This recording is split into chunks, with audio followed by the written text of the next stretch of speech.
শুনছেন রেডিও ভূমি ৯২.৮ FM।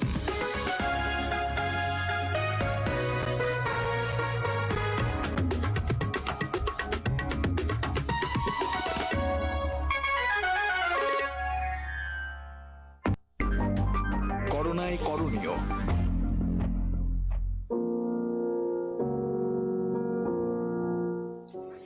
প্রিয় শ্রোতা, সবাইকে স্বাগত জানাই রেডিও ভূমি ৯২.৮ FM এ। আজ ১৩ জুলাই সোমবার।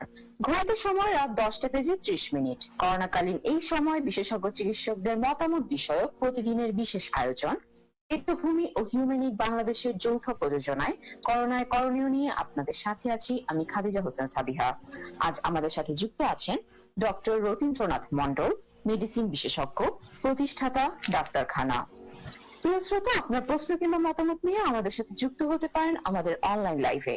আমাদের ফেসবুক পেজ facebook.com/radiobhumi এর অনুষ্ঠানের পোস্টে আপনার কথা লিখুন। স্যার, করোনায় করণীয়তে আপনাকে স্বাগত জানাচ্ছি। সবাইকে ধন্যবাদ জানাচ্ছি। সবাই ভালো আছেন আশা করি। জি স্যার, ভালো। স্যার, আমরা জানি আপনি ডাক্তারখানার প্রতিষ্ঠাতা। আমাদের জানার আগ্রহ হচ্ছে ডাক্তারখানাটা আসলে কি এবং আমাদের দেশে ডাক্তারখানার জরুরি কতটুকু? ধন্যবাদ আপনাকে। আমি প্রথমেই রেডিও ভূমিকে আমার পক্ষ থেকে কৃতজ্ঞতা জানাচ্ছি আমাকে এরকম সুন্দর একটা প্রোগ্রামে আমন্ত্রণ জানানোর জন্য। তো আসলে আমি ডাক্তারখানা নিয়ে যেটা বলতে চাই যে পৃথিবীর উন্নত দেশগুলোতে যে চিকিৎসা ব্যবস্থাটা আছে সেটা আসলে আমাদের দেশে আসলে হয়নি। এই জন্যই মানে উন্নত দেশের চিকিৎসা ব্যবস্থা নিয়ে মানুষের কোনো অভিযোগ নেই, কিন্তু আমাদের দেশে চিকিৎসা ব্যবস্থা নিয়ে চিকিৎসকদের নিয়ে মানুষের অনেক অভিযোগ। তো এটার একটা অন্যতম কারণ হচ্ছে যে আমরা যেমন একটা যখন ছোট বাচ্চাকে আমরা লেখাপড়া শুরু করাই তখন আমরা কিন্তু তাদেরকে প্রাইমারি স্কুলে দেই বা আমরা নার্সারিতে দেই বা মানে একদম শুরু থেকে শুরু করি। তো তেমনি চিকিৎসা ব্যবস্থায়ও এরকম কিছু ধাপ আছে। তো যেমন আমরা যেমন চাইলেই কেউ হচ্ছে যে আমরা এই আমাদের একটা ছোট বাচ্চাকে কোনো ইউনিভার্সিটিতে বা কলেজে সরাসরি ভর্তি করাতে পারি না, তেমনি উন্নত দেশগুলোতে কেউ অসুস্থ হলেই কেউ বিশেষজ্ঞ ডাক্তারের কাছে যেতে পারে না।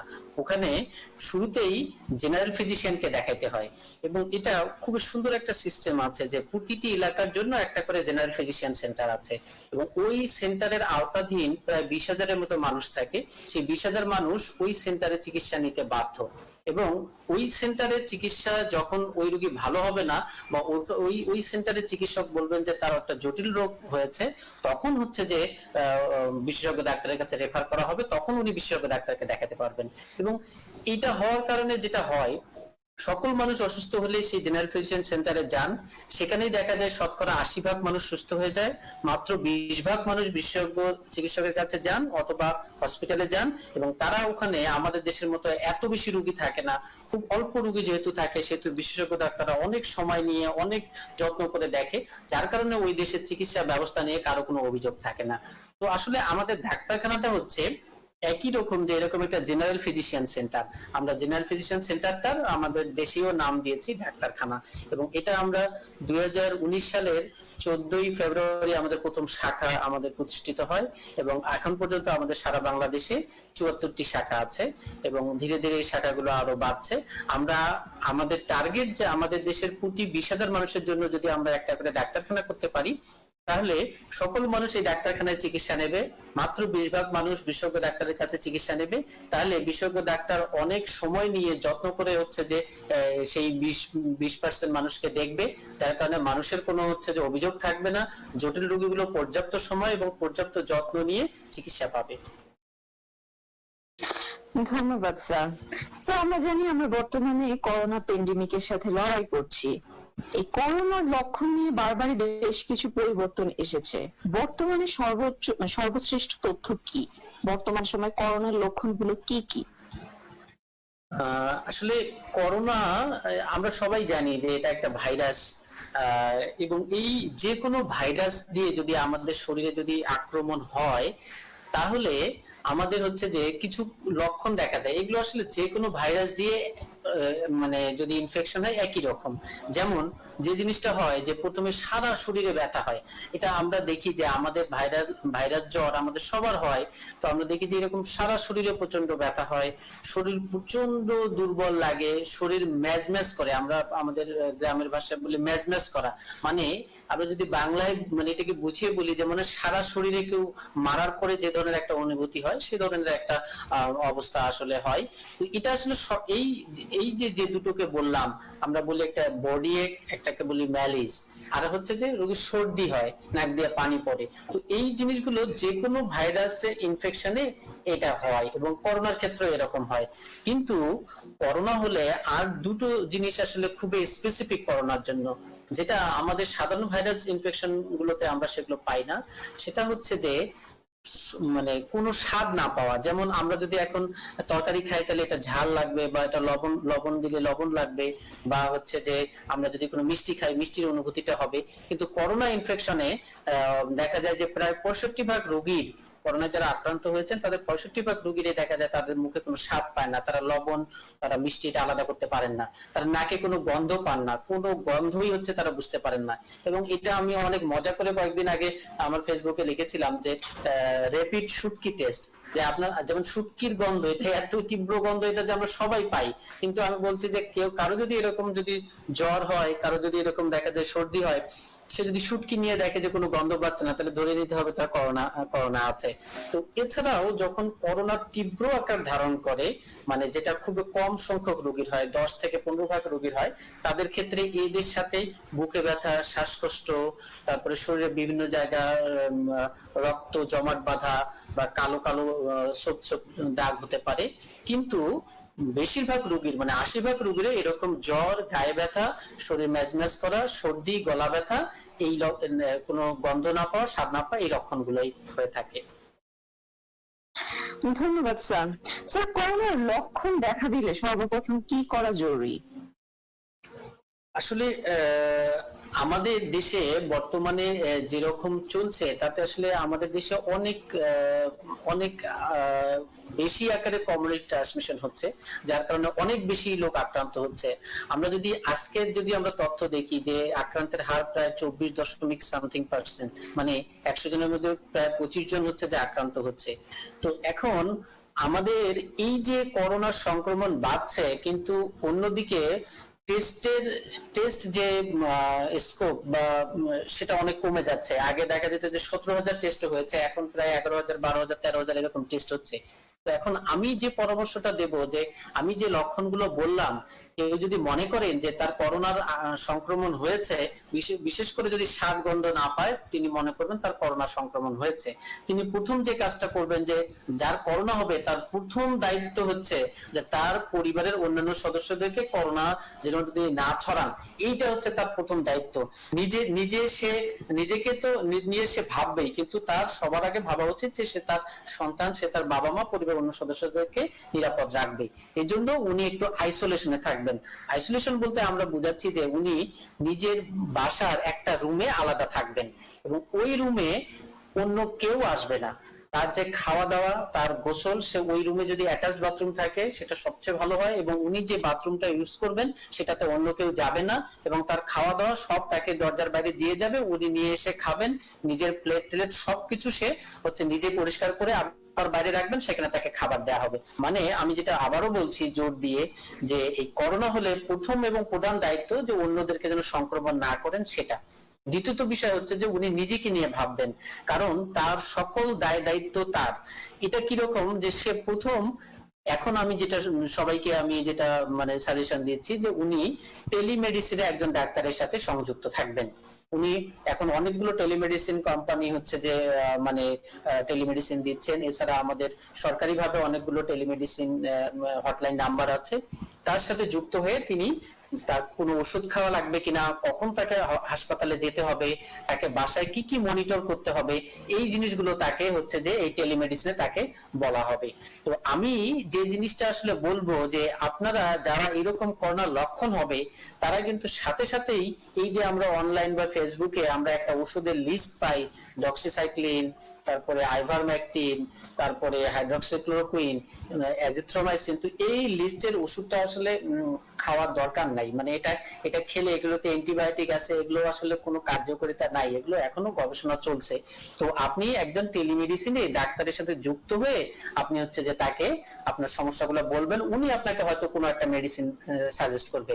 তবে ওভারঅল যে ওষুধগুলো লাগে সেটা আসলে হচ্ছে এরকম যে আপনার জ্বর যদি 100 বা তার বেশি হয় তাহলে আপনাকে একটু প্যারাসিটামল জাতীয় ওষুধ খেতে হবে, মানে যেমন আপনি নাপা 500 পাওয়ার দিনে 3 বার থেকে 4 বার আপনি খেতে পারেন। আপনার যদি সর্দি থাকে, নাক দিয়ে যদি পানি পড়ে, তাহলে আপনি যে কোনো একটা অ্যান্টিহিস্টামিন, এবং সবচেয়ে ভালো হয় যে হিস্টাসিন, যেটা আমরা বলি ওল্ড ইজ গোল্ড, হিস্টাসিন 10টার দাম 2 টাকা, এই হিস্টাসিন আপনি সকালে একটা রাতে একটা খেতে পারেন। এটা খেলে একটু ঘুম বেশি হয়, তো এখন আপনি আইসোলেশনে তো ঘুম বেশি হলে তো কোনো অসুবিধা নাই, এটা আপনি খেতে পারেন। আরেকটা ব্যাপার হচ্ছে যে এই যে এখন অনেকগুলো কথা আসছে যে ভাপ নেওয়া, কেউ কন্টিনিউয়াসলি ভাপ নিচ্ছেন, অমুক করছেন তমুক করছেন, এগুলোর আসলে খুব একটা দরকার নেই, খুব একটা মানে এটা দরকারই নেই। আপনি যেটা করতে পারেন সেটা হচ্ছে যে যদি আপনার গলা ব্যথা থাকে বা গলা যদি খুসখুস করে, আপনি একটু পানির মধ্যে লবণ দিয়ে কুসুম গরম করে সেটা দিয়ে গড়গড় করতে পারেন, অথবা আপনি একটা ভায়োডিন মাউথ ওয়াশ দিয়ে আপনি গার্গল করতে পারেন। তো এই কয়েকটা জিনিস আসলে আপনি যদি এই সমস্যা, যে লক্ষণগুলো আমি বললাম এগুলো থাকলে আপনি এগুলো করতে পারেন। এছাড়া আপনার চিকিৎসক আপনাকে টেলিমেডিসিনে যেরকম হচ্ছে যে পরামর্শ দেবে সেরকম আপনি ওষুধ খাবেন বা সেই পরামর্শ মতো আপনাকে চলতে হবে। ধন্যবাদ স্যার। স্যার, আপনি আপনার উত্তরে বলছিলেন যে করোনা রোগীর বাসায় কিছু জিনিস মনিটর করা দরকার, সেগুলো আসলে কি কি, তাদের কি কি মনিটর করে দেখা উচিত এবং হাসপাতালে কখন ভর্তি হওয়াটা জরুরি হয়ে পড়ে, আমাদের শ্রোতাদের উদ্দেশ্যে যদি বলতেন। এই জিনিসটা আসলে অত্যন্ত গুরুত্বপূর্ণ যে আমরা কি কি জিনিস মনিটর করব, কারণ আমরা সবাই এখন জানি যে যদি করোনায় আক্রান্ত যারা হয় তাদের 80 ভাগই এমনি ভালো হয়ে যায়, 15 থেকে 20 ভাগ রোগীর হাসপাতালে ভর্তি লাগে, 5 থেকে 10 ভাগ রোগীর হয়তো অক্সিজেন এবং আইসিইউ লাগতে পারে। তো আমি যে জিনিসটা খুব সহজ করে বলি, যারা বাসায় থাকবেন করোনা আক্রান্ত রোগী অথবা করোনা সাসপেক্টেড রোগী, তারা হচ্ছে যে খেয়াল করবেন তাদের কোনো শ্বাসকষ্ট হয় কিনা। তো এখন এই শ্বাসকষ্ট হওয়াটারও কিন্তু বোঝাটা একটা ব্যাপার, যে আপনি একদম যদি প্রাথমিক অবস্থায় বোঝেন তাহলে আপনার জন্য অনেক ভালো, আর যদি আপনি দেখেন যে একদম আপনার অনেক শ্বাসকষ্ট হচ্ছে তখন যদি বোঝেন তাহলে তখন আপনাকে হাসপাতালে নিয়ে যেতেও একটা সময় লাগবে, কারণ আপনি তো অন্যান্য রোগীর মতো না, আপনাকে নিয়ে যাওয়ার জন্য স্পেশাল একটা প্রসিডিওর লাগবে, স্পেশাল অ্যাম্বুলেন্স লাগবে, সহজে কাউকে পাবেন না। তো আমি যে জিনিসটা আমি আমার শ্রোতাদের উদ্দেশ্যে বলতে চাই যে আপনি যেটা করবেন যে আপনি দেখবেন যে আপনি রুমের মধ্যে হাঁটবেন, জোরে জোরে হাঁটলে আপনি যদি দেখেন আপনি হাঁপায় যাচ্ছেন তাহলে বুঝবেন আপনার শ্বাসকষ্ট হচ্ছে, এবং এটা খুবই প্রাথমিক শ্বাসকষ্ট বা খুব অল্প যখন শ্বাসকষ্ট থাকে তখন এই জিনিসটা হয়। মানে আমরা জিনিসটা কিরকম, আমরা সাধারণত আমরা যখন দেখা যায় যে সিঁড়ি ভেঙে উঠি, আমরা দেখা যায় 3 তলা 4 তলা উঠলে যেরকম হাঁপিয়ে যাই, আপনি যদি দেখেন আপনি রুমের মধ্যে এরকম এতটুকু হাঁটলেই আপনি হচ্ছে হাঁপিয়ে যাচ্ছেন, তাহলে কিন্তু আপনি বুঝবেন যে আপনার এরকম শ্বাসকষ্ট আছে। আপনি আরো একটা ভাবে বুঝতে পারেন, সেটা হচ্ছে যে আপনি যদি একটা লম্বা বাক্য বলেন, যেমন আমি যদি এইভাবে একটা বাক্য বলি যে এক নিঃশ্বাসে একটা লম্বা বাক্য বলা, যেমন আমি রংপুর থেকে ঢাকা গিয়ে, সিলেট হয়ে মৌলভীবাজার গিয়ে, চট্টগ্রাম হয়ে কক্সবাজার হয়ে রংপুরে ফিরলাম, এই যে আমি একটা লম্বা একটা বাক্য বললাম এক নিঃশ্বাসে। তো যদি দেখেন যে কেউ এক নিঃশ্বাসে বলতে পারছেন না, তাকে মাঝখানে থেমে যেতে হচ্ছে, তখন আপনি বুঝবেন যে আপনার শ্বাসকষ্ট আছে। তো এই রকম পর্যায়ে যদি আপনি তখন হচ্ছে যে যোগাযোগ করেন যে হ্যাঁ আমার শ্বাসকষ্ট হচ্ছে, আমাকে অক্সিজেন দিতে হবে বা হসপিটালে নিতে হবে, তাহলে কিন্তু আপনার অনেক ভালো হবে। কিন্তু যখন দেখবেন যে না আপনি এমনি অনেক শ্বাসকষ্ট হচ্ছে, আপনি স্যাচুরেশন ভেবে দেখলেন 94 নিচে নেমে গেছে, ততক্ষণে আসলে আপনার বেশ খারাপ অবস্থা। এই জন্য আপনারা চেষ্টা করবেন এই দুটো জিনিস করে দেখতে, এবং অবশ্যই যদি একটা মানে অক্সিমিটার থাকে সেটা দিয়ে আপনারা টেস্ট করবেন। আমাদের স্বাভাবিকভাবে এটা 94% এর উপরে থাকতে হবে, যদি 94% এর নিচে থাকে বা দেখা যায় মাঝে মাঝে কমতেছে মাঝে মাঝে বাড়তেছে, তখনই আপনাদেরকে ব্যবস্থা নিতে হবে। আরেকটা জিনিস যেটা খুবই গুরুত্বপূর্ণ সেটা হচ্ছে যে আপনি যদি দেখেন যে আপনি কিছুই খেতে পাচ্ছেন না, আপনি যদি দেখেন কিছুই খেতে পাচ্ছেন না, তাহলে আপনাকে হাসপাতালে ভর্তি হতে হবে। কারণ আপনি যদি খেতে না পারেন, কিছুই খেতে না পারেন, তাহলে আপনার রক্তচাপ কমে যাবে, ব্লাড প্রেশার কমে যাবে। ব্লাড প্রেশার কমে গেলে আপনার কিডনিতে ব্লাড কম যাবে, কিডনি আপনার এফেক্ট হয়ে যাবে। এই জন্য আপনি যদি একেবারে খেতে না পারেন, তাহলে আপনাকে হসপিটালে ভর্তি হতে হবে। আপনার যদি বুকে ব্যথা করে, কারণ আমরা জানি যে করোনা দিয়ে নিউমোনিয়া হয়, তাহলে যদি নিউমোনিয়া হয় তাহলে আপনার বুকে ব্যথা হবে, তাহলে তো আপনাকে তখন ভর্তি হতে হবে। আপনি যদি হঠাৎ করে দেখেন একটা পা প্রচন্ড ব্যথা করছে, পাটা ফুলে গেছে, তার মানে আমরা যেটা বলছি যে করোনাতে এখন রক্ত জমাট বেঁধে যায়। আপনার পায়ের রক্তনালীতে যদি রক্ত জমাট বেঁধে যায়, তাহলে দেখবেন পাটা ফুলে গেছে বা প্রচন্ড ব্যথা করছে, তখন আপনাকে হাসপাতালে ভর্তি হতে হবে। আপনি যদি দেখেন আপনার শরীরের কোনো জায়গা কালো কালো হয়ে গেছে বা লাল লাল হয়ে গেছে, তাহলে আপনাকে দ্রুত হাসপাতালে ভর্তি হতে হবে। আপনার হঠাৎ করে যদি দেখা যায় যে প্রচন্ড বুকে ব্যথা এবং শ্বাসকষ্ট শুরু হয়, তাহলেও আপনাকে হাসপাতালে ভর্তি হতে হবে। আপনি যদি দেখেন যে আপনার হচ্ছে যে কথাবার্তা উল্টাপাল্টা হয়ে যাচ্ছে, আপনি ঠিক মতো বুঝতে পারছেন না যে এখন কয়টা বাজে, বা উল্টাপাল্টা কথা বলতেছেন, বা অনুভূতি নাই যে এখন সকাল না দুপুর না রাত, তাহলেও আপনাকে হাসপাতালে ভর্তি হতে হবে। মানে এই জিনিসগুলো যেগুলো আমি বললাম, আমি একটু বিস্তারিত বললাম, তো এগুলোর কোনো একটা থাকলেই রোগীকে হাসপাতালে ভর্তি করতে হবে, এবং এই জিনিসগুলো আসলে যিনি বাসায় থেকে চিকিৎসা নেবেন তাকে মনিটর করতে হবে। ধন্যবাদ স্যার, অনেক সুন্দর করে বুঝিয়ে বলার জন্য। স্যার, আমাদের দেশে দেখা যাচ্ছে যে অনেকেই বাসায় অক্সিজেন সিলিন্ডার বর্তমানে মজুত করছেন এবং করোনা হলে নিজে নিজে অক্সিজেন থেরাপি নেওয়ার চেষ্টা করছেন। সেটা আসলে কতটুকু যুক্তিযুক্ত, আমাদের শ্রোতাদের উদ্দেশ্যে যদি আপনি একটু বলতেন। হ্যাঁ, এটা আসলে মানে এটা এখন খুবই একটা কমন একটা প্রবলেম হয়ে গেছে। হ্যাঁ, যে কারণ অনেককেই আমরা দেখছি যে অক্সিজেন সিলিন্ডার কিনে বাসায় রাখছেন, বাসায় দেবেন, কিন্তু এটা আসলে আমি যদি বলি যে এটা আসলে কখনোই করা উচিত না। কারণ আমরা অক্সিজেন প্রথমত একটা নিরাপত্তার একটা ব্যাপার, যেমন অক্সিজেনের এই সিলিন্ডারটা এটা বিস্ফোরণ হতে পারে, এটাতে আগুন লাগতে পারে, কারণ যেহেতু অক্সিজেন থাকে খুব সহজেই যদি আগুনের একটা ছোঁয়া পায়, তাহলে সেখানে একটা মানে ভয়ঙ্কর একটা দুর্ঘটনা ঘটে যেতে পারে। তো এছাড়া সবচেয়ে যেটা ইম্পর্টেন্ট বিষয়, আপনার কোন রোগীকে অক্সিজেন লাগবে, কোন রোগীকে অক্সিজেন লাগবে না, তো এটা তো আসলে একজন চিকিৎসক ছাড়া কেউ বোঝার কথা না। আবার কার কতটুকু অক্সিজেন লাগবে, এটা কিন্তু হচ্ছে যে মানে একজন চিকিৎসকই ঠিক করবেন। আমি একটা ছোট উদাহরণ দেই, যে আমি এই সময় টেলিমেডিসিনের রোগী দেখছি। তো চট্টগ্রামে আপনারা জানেন যে প্রচুর করোনা রোগী, তো ওখানকার একজন করোনা সাসপেক্টেড রোগী, উনি টেস্ট করতে পারেননি, কিন্তু সবকিছু মিলে তার করোনা ছিল। উনি আমাকে ফোন করলেন যে তার শ্বাসকষ্ট হচ্ছে, খুবই ইয়াং, 30 বছর বয়স। তো তার সাথে কথাবার্তা বলে তাকে দেখে আমার কোনোভাবে মনে হচ্ছিল না যে তার শ্বাসকষ্ট হচ্ছে, এবং সে বলতেছে যে স্যার আমার শ্বাসকষ্ট, আমি মাঝে মাঝে অক্সিজেন নেই বাসায়। পরে আমি তাকে সবকিছু দেখে যখন বললাম যে না, আপনার তো শ্বাসকষ্ট নেই, আপনার শ্বাসকষ্ট থাকলে এই থাকতো, এই সমস্যা হতো। তো ওই রোগী পরের দিন তার বাবার জন্য আমার কাছে পরামর্শ নিচ্ছিল, তখন উনি আমাকে বলতেছিলেন যে স্যার আমার তো শ্বাসকষ্ট নাই, আমি আজকে পুরা চট্টগ্রাম আমি বাইক নিয়ে ঘুরছি, সমুদ্রে গেছি, ঘুরছি, আমার কোনো সমস্যা হয় নাই। তাইলে ওই রোগীটা কিন্তু নিজে নিজে অক্সিজেন নিচ্ছিল, তো তার কিন্তু আসলে নেওয়ার প্রয়োজন ছিল না, কিন্তু সে নিচ্ছিল।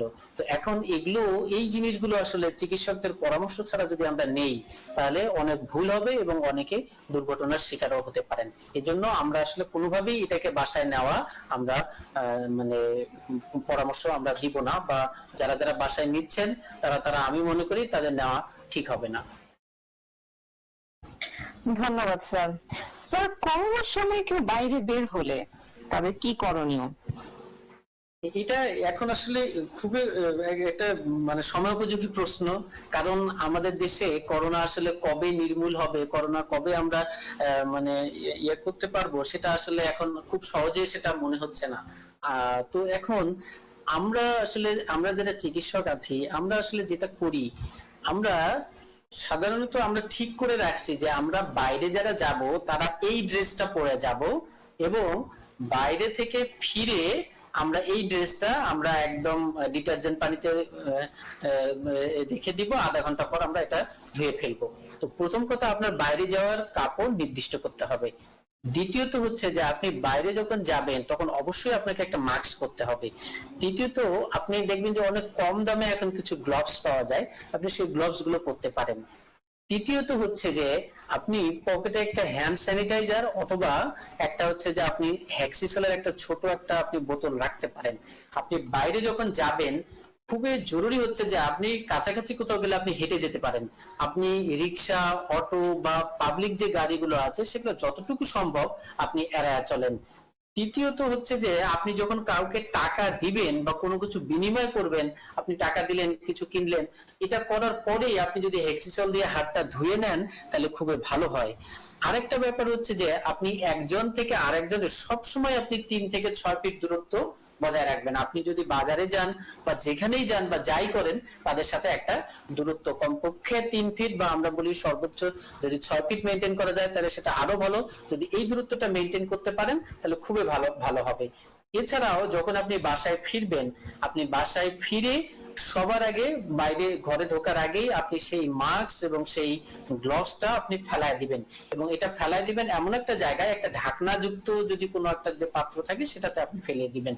এরপর আপনি হাতটা সাবান দিয়ে বা ডিটারজেন্ট দিয়ে বা হ্যান্ড ওয়াশ দিয়ে আপনি 20 সেকেন্ড ধরে ভালো করে পরিষ্কার করে তারপরে আপনি বাথরুমে গিয়ে আপনার কাপড় চোপড় খুলে সেগুলো আপনি ভিজায় রেখে আপনি ভালো করে হাত পা এই জিনিসগুলো পরিষ্কার করে আপনি হচ্ছে যে তারপর আপনি মানে পরিবারের অন্য সদস্যের সাথে মিশতে পারবেন। তবে এক্ষেত্রে একটা গুরুত্বপূর্ণ তথ্য হচ্ছে আপনি যে স্যান্ডেল বা যে জুতোটি ব্যবহার করবেন এটা কিন্তু খুবই ইম্পর্টেন্ট, এবং আপনারা খেয়াল রাখবেন যে এই জুতো বা স্যান্ডেলের মধ্যে করোনা ভাইরাস 48 ঘন্টা পর্যন্ত বেঁচে থাকতে পারে। এজন্য আমরা বলছি যে আপনি হয় হচ্ছে যে এই স্যান্ডেলটা বাইরে রাখবেন এবং 48 ঘন্টার মধ্যে ব্যবহার করবেন না, অথবা এই স্যান্ডেল বা জুতোটা যদি আপনার ধোয়া যায় তাহলে আপনি সাবান দিয়ে ধুয়ে ফেলবেন, আর যদি ধোয়া না যায় আপনি হচ্ছে যে এই হেক্সিসল বা ইয়ে দিয়ে পরিষ্কার করবেন, আর যদি কোনোটাই না হয় তাহলে আপনি 48 ঘন্টা এটা বাইরে রাখবেন, 48 ঘন্টা পর আপনি পরিধান করবেন, এবং কোনোভাবেই বাইরে পরা স্যান্ডেল আপনি ঘরের ভিতরে পরিধান করবেন না, বা এটা পরে বাসায় ব্যবহার করবেন না। ধন্যবাদ স্যার। স্যার, যেহেতু আমাদের নিত্য প্রয়োজনীয় জিনিসপত্র বিশেষ করে সবজি, ফল, তরকারি এগুলা নিয়মিত ভাবে সকলেরই কেনা পড়ছে, এগুলো আসলে বাজার থেকে এনে কিভাবে ব্যবহার করা উচিত, একজন ডাক্তার হিসেবে আপনার পরামর্শ চাচ্ছি। এটা একটা খুব গুরুত্বপূর্ণ গুরুত্বপূর্ণ এবং প্র্যাকটিক্যাল একটা বিষয় যে আমরা তাহলে বাজার থেকে সবজি নিয়ে আসলে কি করব। তো দেখেন যে আমরা বাজার থেকে যে সবজিগুলো কিনি, যেগুলো আমরা রান্না করে খেতে পারি, এগুলোতে করোনা ভাইরাসটা 4 থেকে 8 ঘন্টা পর্যন্ত জীবিত থাকতে পারে। এখন আমি যেটা বলেছি যে একজন বাইরে থেকে এসে কি করবে, তো এখানে যে বিষয়টা খেয়াল রাখতে হবে, যিনি সবজিগুলো কিনে নিয়ে আসবেন উনি হচ্ছে যে এই সবজিগুলো প্রথমত যদি কোনো প্লাস্টিকের যদি উনি ব্যাগ বা প্লাস্টিকের কোনো পাত্র যদি নিয়ে আসেন, সেই প্লাস্টিকের পাত্রটা প্রথমে মানে সরাতে হবে, মানে সবজিগুলো প্লাস্টিক বা প্লাস্টিকের ব্যাগ বা পাত্র থেকে সরিয়ে যে অন্য ঘরের বা বাসার এক কোণে যেখানে সহজে কেউ যায় না সেই জায়গায় রেখে দিবে। তার মানে প্রথম কথা প্লাস্টিক থেকে এটাকে সরাইতে হবে।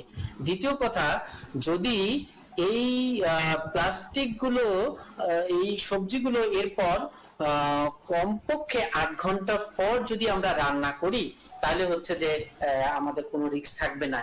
এখন কেউ যদি 8 ঘন্টার মধ্যে যদি এগুলোকে যদি মানে রান্না করতে চায় বা ব্যবহার করতে চায় তাহলে দুটো কাজ করতে পারে। একটা হচ্ছে যে সে যদি একটু পানি কুসুম গরম করে যদি সেটা দিয়ে ধুয়ে নেয়, অথবা যে খাবার যে সোডা আছে বা বেকিং পাউডার যেটাকে আমরা বলি সেটার মধ্যে দিয়ে যদি এটাকে ধুয়ে নেয় তাহলে এটা 8 ঘন্টার মধ্যেই রান্না করে খাওয়া সম্ভব। তবে সবচেয়ে নিরাপদ হয় যদি এটা রেখে দেওয়া হয় এবং 8 ঘন্টা পরে এগুলো রান্না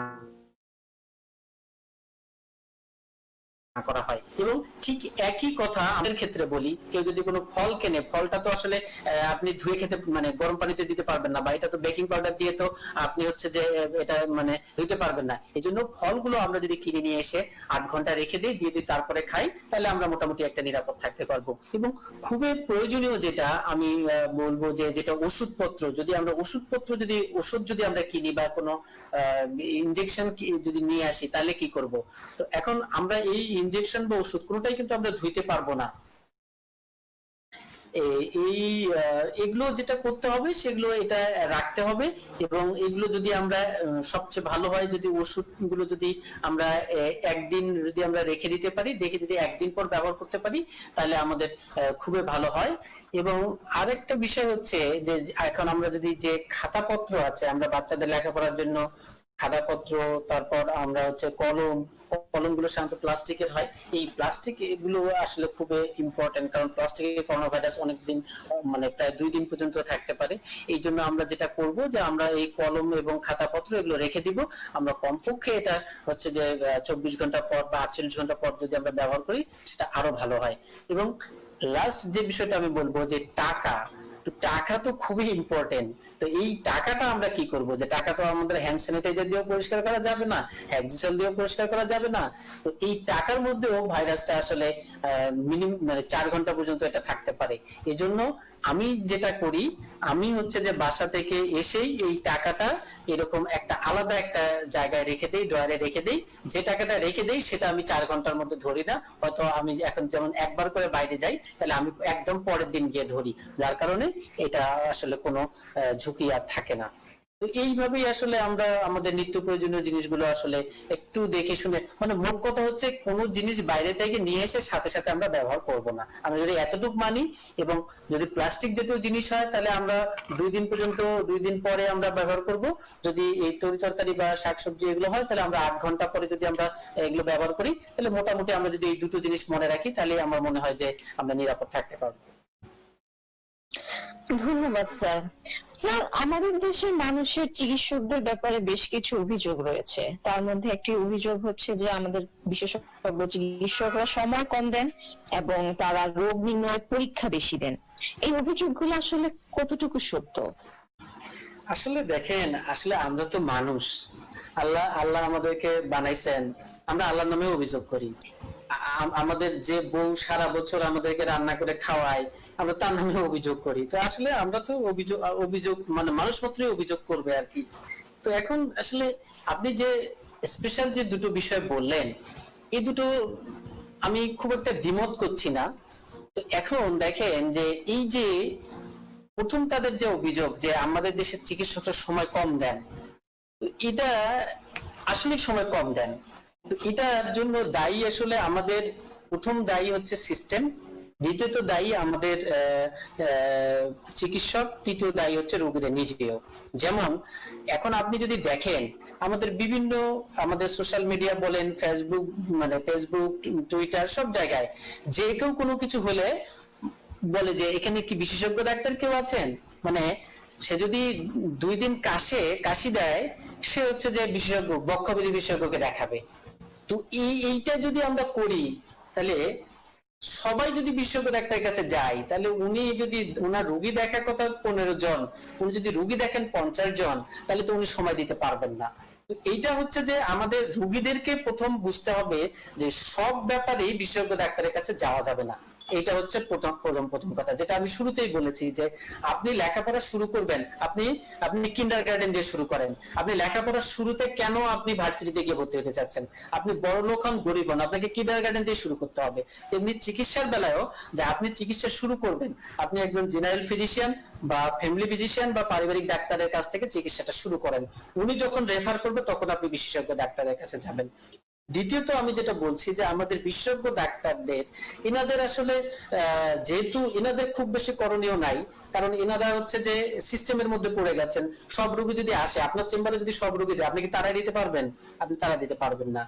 মেইন যে দোষটা সেটা হচ্ছে সিস্টেমের, যে আমাদের সিস্টেমে এই যে জেনারেল ফিজিশিয়ান, এই যে বিশেষজ্ঞ জেনারেল ফিজিশিয়ান দেখার পরে উনি রেফার করলে বিশেষজ্ঞ ডাক্তার দেখাবেন, এইটাকে বলা হয় রেফারেল সিস্টেম।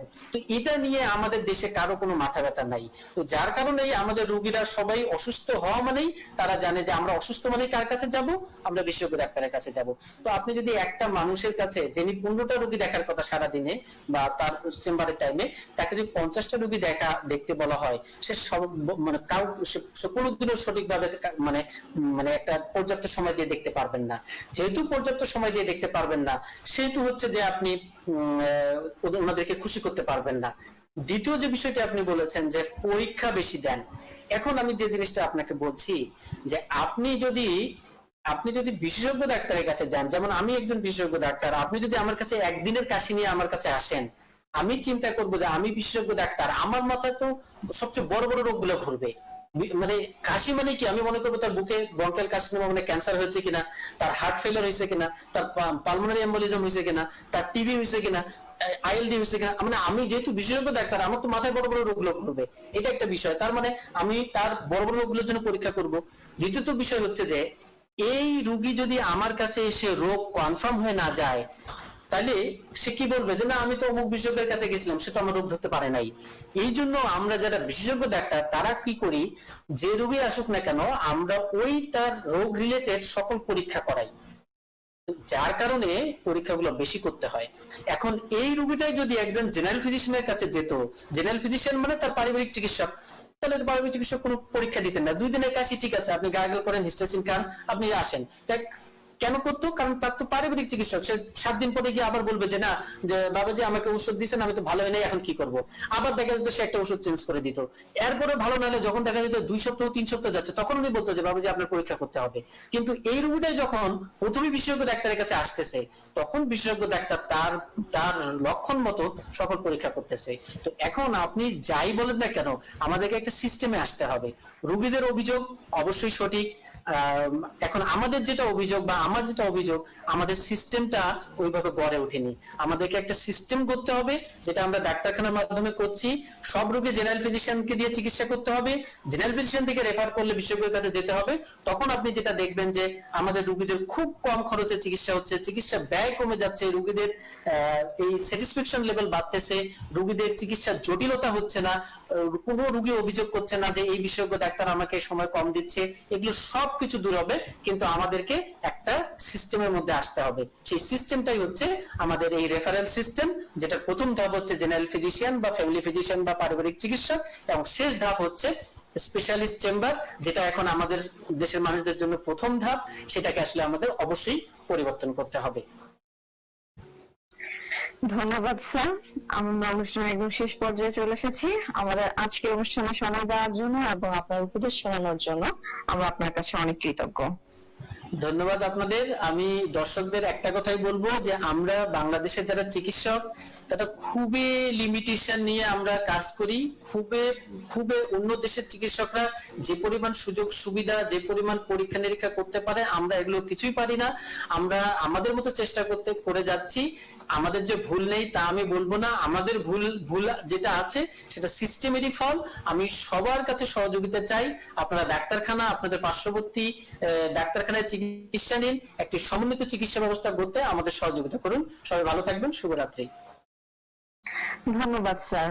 প্রিয় শ্রোতা, এতক্ষণ শুনছিলেন আমাদের বিশেষ আয়োজন রেডিও ভূমি ও হিউম্যানিট বাংলাদেশের যৌথ প্রযোজনায় করোনায় করণীয়।